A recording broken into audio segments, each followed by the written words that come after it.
Comes the weekend, comes Michael Snyder. I don't know, this sounds obscene and not particularly tasty. Anyway, here he is, and he's got some movie reviews. He goes out, he sits down, sees these terrible pieces of crap, maybe an occasional good one. So he suffers for you. Hello, Michael. Hi, Alex, and greetings from Hollywood, California, where, this is the Dream Factory, and then there's a lot of, what will we call it, detritus, cast-offs, throwaways, just plain junk spread out for the American people, and boy, do we have a big old example of that as our lead review. Wow. Transformers are back. Transformers, the movie series that's based on a cartoon series based on a toy, or a lot of toys, or it's based on a toy that spawned the terrible cartoon series. Never liked the cartoons, never owned the toys. Man, these movies suck. The very first one, which I guess was about the coming of Autobots, gigantic robots that can turn into cars. They come from another planet, and yet they turn into cars that look like some of our late model numbers. It makes little or no sense, but they're warring for control of their planet, so there's good robots and bad robots. That's the basic Transformers vibe here. I think this is movie number 5, and if it isn't, well, it feels like movie number 10.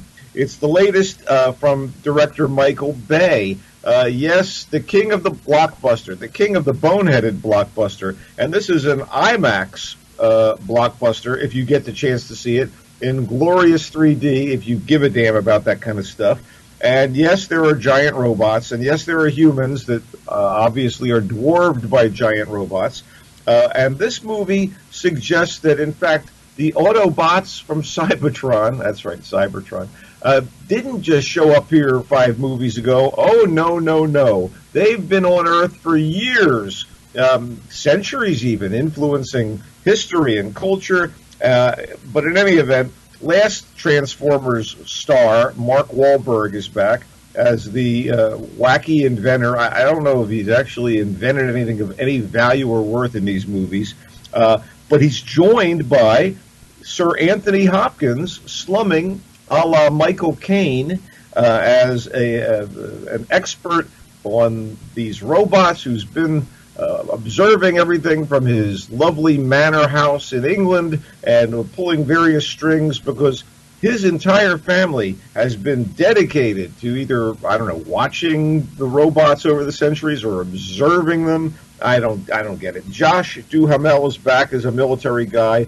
who's either fighting the Transformers or on their side. And there's a new love interest here, I guess, for Mark Wahlberg, although romance really does not jump off the screen. Laura Haddock. And Laura Haddock, you may recall, was the mother of our hero Peter Quill in the Guardians of the Galaxy films. We saw her suffering on her deathbed in the first film and then in flashbacks. And she doesn't look at all like Peter Quill's mom in this thing. In fact, she looks like, well, we needed to find someone who kind of looks like Angelina Jolie to play the female lead, who is a university professor who knows all about history but can't really believe that robots have been around for centuries. Anyway, the movie was transformative. It transformed me from awake to asleep. It was as tedious as you'd expect and incredibly long. There's a couple witty lines. I got to admit that Haddock is an attractive woman. You got Marky Mark. You got the slumming Tony Hopkins.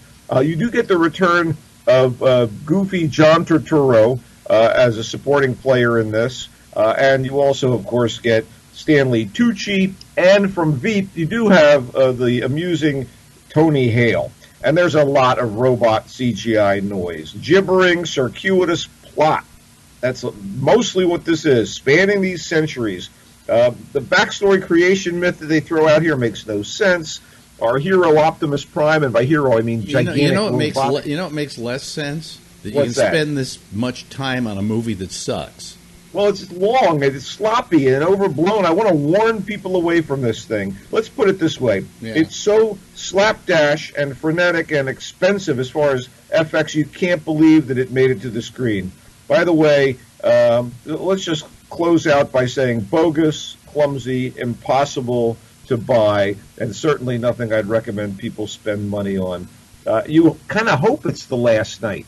but it isn't, because there's a setup for yet another film at the very end, and there are spin-offs coming. I gotta warn you people away.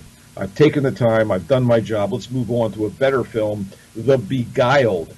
This is Sofia Coppola's Cannes-winning drama. She won the Best Director Award at this year's Cannes Film Festival.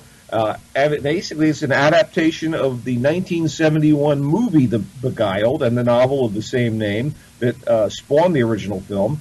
And it concerns tensions at a girls' school in Virginia during the Civil War. The Civil War is winding down, and one of the young students is off campus, if you will, and the campus looks like a plantation, and she finds this Union soldier who is wounded in the brush, and she can't help but want to offer compassion and solace. So they drag this poor son of a gun back to their school, and they begin ministering to his wounds, but things go very, very wrong.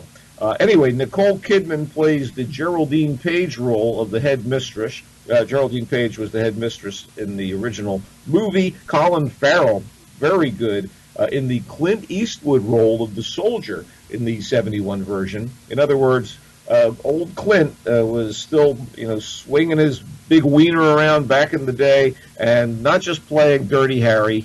Did a pretty great job in the original movie, The Beguiled, as the soldier. Kirsten Dunst, who was in Coppola's first feature, The Virgin Suicides, and also played the title role in Coppola's Marie Antoinette, is really wonderful here. As a spinster-to-be teacher who's looking for affection, all these women have no view of manhood except that which marches past the school on occasion, and obviously we hear the explosions of war in the distance, adding to the tension. And also, Elle Fanning is in this thing as a precocious little minx, the oldest and most sexually awakened of the students. So I think you know where I'm going here.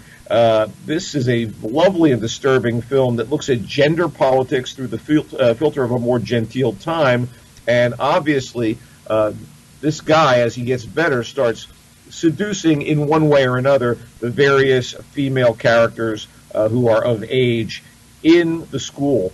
I see why Sophia won the Director's Award. It's certainly her most accomplished and mature work, as much as I love Lost in Translation. It's beautifully executed, and it has some real kind of turn away from the screen moments here and there, about two-thirds of the way through the film. So be prepared. The Beguiled is a good film, and it'll actually work pretty well, I think, on video as well. But everybody delivers in The Beguiled. And again, Coppola has made a lovely, lovely film, and it's sort of deep and mossy and musty, just like one would imagine it being in the location where they shot. And I thought it was good. I loved The Big Sick even more. The Big Sick is a mix of comedy and drama from, of all people, Pakistani-born comedian Kumail Nanjiani. You know him as the guy from the subcontinent on Silicon Valley, who's sort of everybody's whipping boy, and he's quite wonderful on that show. But this is sort of it's a docu-comedy. I don't know if there's such a thing. There was a movie called Meet the Patels, which was a documentary that addressed the struggle of a young man from India dealing with that culture's arranged marriages. It's quite a good film, and I urge you to seek it out. But this movie is based on the actual experiences that Nanjiani had with his co-screenwriter, Emily Gordon, who later went on to be his wife. And this is a smart and emotionally satisfying romantic comedy. Basically, it's Pakistani-born comedian meets American manic pixie dream girl, and they had the good sense to cast Zoe Kazan as the fictional version of Emily Gordon in this thing, and she's spot on here. This is about the couple's cultural differences and the stress brought on by a very unexpected medical crisis that they face. Her mom and dad, by the way, are played by Holly Hunter and Ray Romano, and they are wonderful. I mean, this deals with interracial romance, including the attitudes of both sets of parents, as well as other stumbling blocks that confront the couple. There's also the hospital drama that has real stakes especially when you reflect on it being a true story brought to the screen, even though it's been fictionalized and presumably funnied up a little bit. And I have to say that Johnny, who is so good on Silicon Valley, is terrific here, and Kazan is her usual adorkable self. And the bonus is you get a look at the stand-up comedy world that is more vivid than what we've seen on a current Showtime series that I will leave unnamed, and you also get real family drama. I really, really enjoyed The Big Sick, directed by Michael Showalter, and again, the couple that it's about wrote the script, and totally wonderful. And a lot of, there's a smattering of comedian cameos in it, but it's really all about the main characters, and I think it's worth seeking out. And again, this would play well at home, too. The Bad Batch is the second film by the acclaimed Persian-American writer-director Annie Lily Amirpour. She made a film that was basically a feminist vampire melodrama called A Girl Walks Home Alone at Night. A very, very low budget, but just beautifully done. And it evoked, mostly for me, David Lynch, but a lot of other indie filmmakers. And The Bad Batch is a bigger film with bigger stars and done in kind of glorious sandy color in a desert situation. And it's a dystopian science fiction movie and a love story of sorts, if love means always having to say you're sorry for brutalizing your lover. Anyway, it's set in the Texas wasteland of the future where cannibals lurk, and there are various camps that are trying to survive. And these are all people that have been kicked out of, I guess, the Republic of Texas, or more quote-unquote civilized society. They're left on their own. So there's a whole kind of Burning Man vibe when you finally come to a larger community called Comfort, which is overseen by a leader called The Dream, played by Keanu Reeves. But mostly this movie is about a young woman played by Suki Waterhouse, who is thrust out into this desert and forced to fend for herself against these very dangerous and creepy and sometimes, shall we say, violent people that are living out there. There's grisly stuff going on here. You get Jason Momoa as one of the more powerful survivors out in the wild. You get Diego Luna as a DJ at this place Comfort. You even get an unrecognizable Jim Carrey, who was one of the producers of this thing, as like this bum who's wandering the wasteland and pushing a shopping cart and basically scavenging.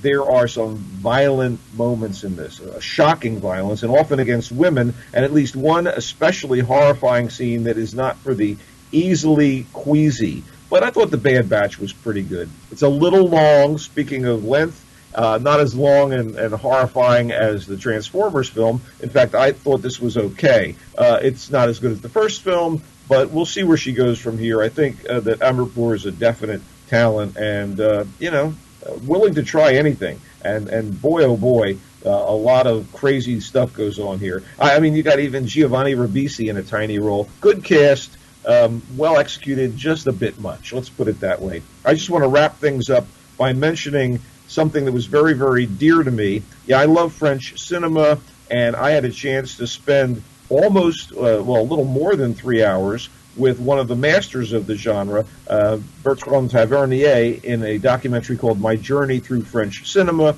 He's a fantastic movie maker himself. He's in the twilight of his own career, and he basically takes us on his own journey through French films that he enjoyed as a kid, stuff from his early career, all told through his memories and through clips. So you get Jacques Becker, Jean Renoir, Jean-Pierre Melville, Francois Truffaut, Jean-Luc Godard. They're all covered, among others. And it's a guided tour by a masterful director who made, among other classics, Coup de Torchon and Round Midnight. To me, it was worth every minute. My journey through French cinema. And there you have it. What do you got going on, buddy? Nothing much. I finally got around to binge watching a series which I had heard good things about, and it's great, called American Gods. What is it? It's on. What's the channel? The Stars. Stars Channel. Yeah. The guy who made it is one of the greats of modern sci-fi and horror. No, the guy who wrote the novel, he has Yeah. nothing to do with the scripts on these shows.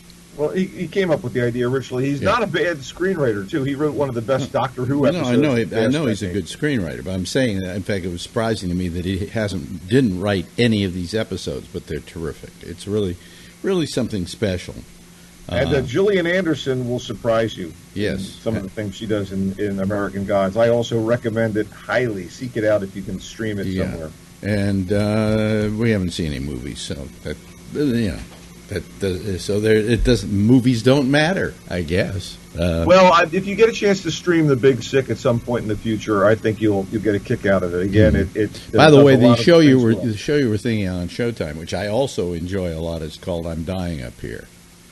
Yeah, I really have enjoyed it, but I have to tell you, this stuff does what that what that series does, and gives you kind of a microcosm of that kind of experience. Well, having experienced that and been in the center of that comedy scene, not in '73, but a bit later, "I'm Dying Up Here" is one of the few things I've seen about comedy that rings true.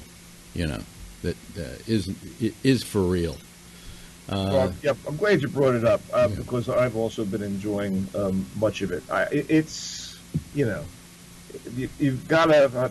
I guess you have to have been there to know the verity of it. But you're right. No, I mean it all rings true, is what I'm saying. It's not false. If people want to know what life was like among those people, they're going to get a good dose of it with that show. Anyway, let's call it quits, okay? Yeah, that's fine. Tell them where they can find you. Catch me on Twitter at Culture Blaster and on Facebook at Michael Snyder's Culture Blast page, and we shall return. And I'm Alex Bennett, and GABNet will return in just a few moments, right after this theme song plays out. Thanks, Michael. You bet.